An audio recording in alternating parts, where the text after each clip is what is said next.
Assalamualaikum warahmatullahi wabarakatuh. Perkenalkan kami dari kelompok 1 kelas 10-3 akan melakukan sesi tanya jawab mengenai materi masuknya kebudayaan dan agama Hindu-Buddha ke Nusantara.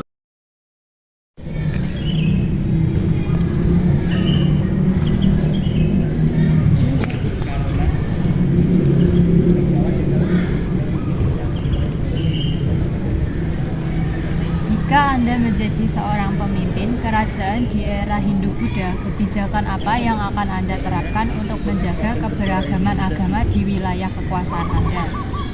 Mengadopsi kebijakan toleransi agama seperti yang diterapkan oleh Sriwijaya dengan mendukung adanya vihara dan candi Hindu. Hal ini memungkinkan berbagai agama hidup berdampingan. Betul.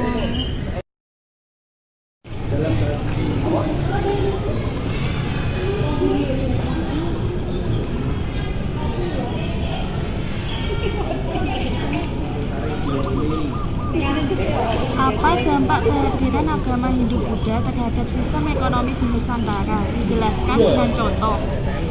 Agama Hindu-Buddha menurut bentuknya kerajaan maritim seperti Sriwijaya yang mengandalkan perdagangan internasional. Contohnya pengaruh India yang memperkenalkan sistem mata uang logam dan transaksi.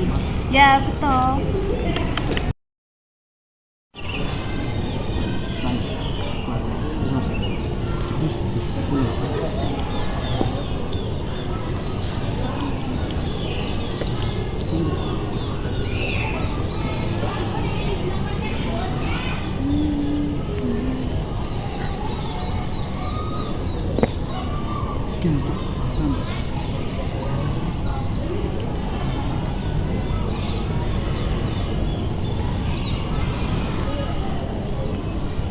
Diskusikan realisasi teori ksatria dengan fenomena kerajaan-kerajaan awal Hindu-Buddha di Indonesia.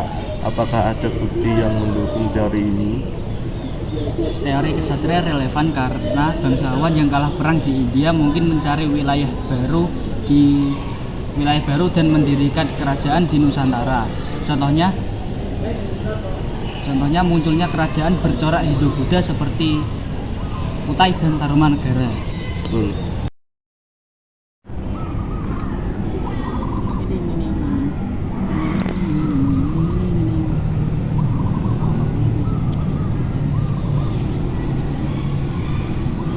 Apa yang membedakan pola penyebaran agama Hindu dan Buddha di Indonesia? Berikan analisis.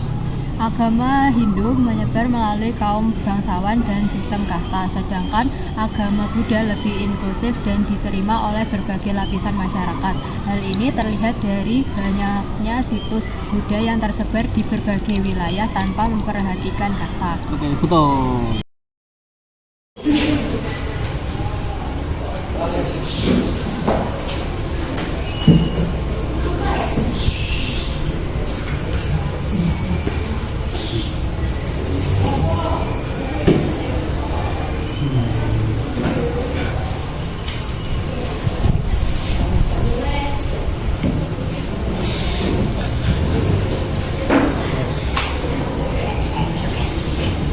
Jika Anda harus memiliki salah satu teori masuknya agama Hindu-Buddha yang paling sesuai dengan kondisi geografi Indonesia, teori mana yang Anda pilih berdasarkan perasaannya dengan bukti geografi?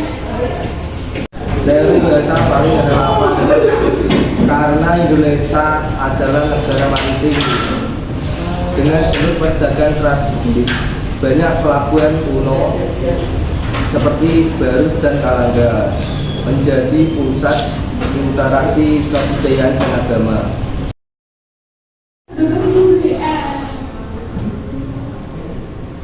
Analisislah pengaruh ajaran Hindu-Buddha terhadap nilai-nilai budaya masyarakat Indonesia saat ini.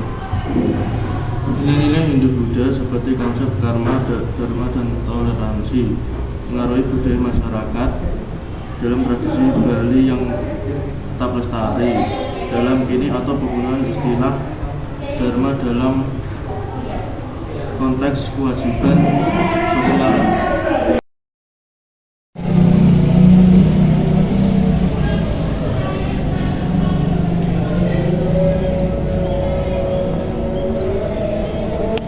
Jelaskan bagaimana proses akulturasi antara antara budaya lokal dan Hindu-Buddha terlihat dalam seni arsitektur candi di Indonesia. Proses akulturasi terlihat pada bentuk candi seperti Candi Borobudur dan Candi Prambanan yang mengadopsi konsep lokal atau Bunda dengan elemen Hindu-Buddha seperti relief cerita Ramayana dan ajaran Buddha. Betul.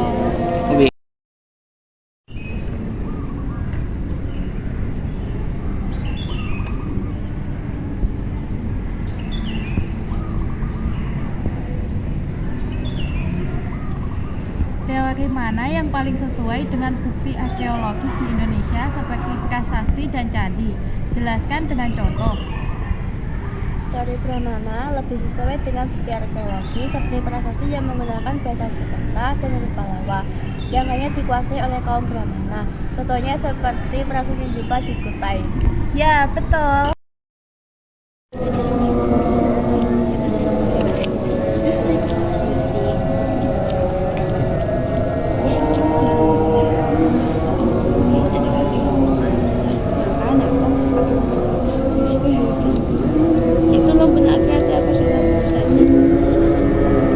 Bagaimana pandangan teori Sudra dapat membantu memahami akulturasi budaya Hindu-Buddha dengan budaya lokal? Teori Sudra menyatakan bahwa yang melakukan penyebaran agama Hindu-Buddha adalah rakyat desa atau kaum Sudra yang menetap di Nusantara. Interaksi dengan penduduk lokal mendorong terjadinya akulturasi, misalnya seperti tradisi seni dan bahasa.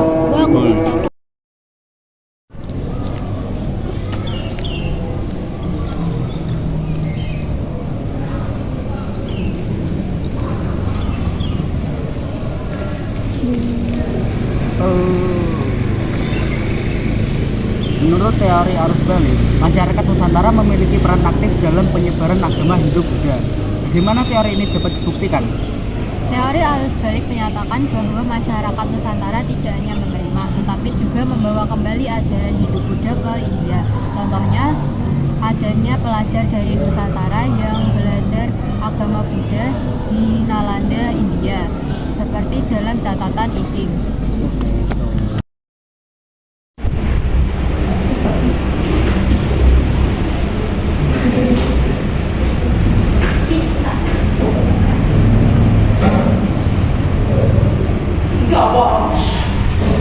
Cermati hubungan antara sistem kepercayaan Hindu-Buddha dengan praktik politik di kerajaan-kerajaan kuno Indonesia seperti Majapahit. Sistem kepercayaan Hindu-Buddha memperkuat legitimasi politik raja sebagai titisan dewa atau raja dewa. Contohnya, Hayam Wuruk Majapahit dianggap sebagai perwujudan Wisnu yang memperkuat otoritasnya.